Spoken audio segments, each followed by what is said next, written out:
Okay. Muongea na sisi.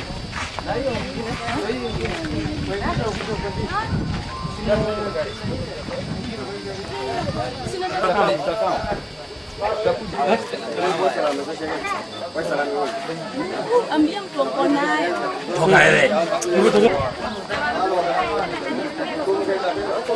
So it was around 5 and guys started jumping up and down, running for their lives. But it's unfortunate that where they were going to is where the gunshots were coming from. So this made the guys to, find some hideouts in the field. So when we went there, we went to the field, sat there, and the gunshot continued. And this made us to run to the fence so that we can get our way out from the school.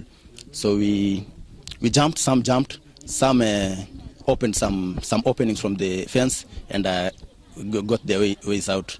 So as per now, we are hearing that some have been injured, some have been taken to the hospital,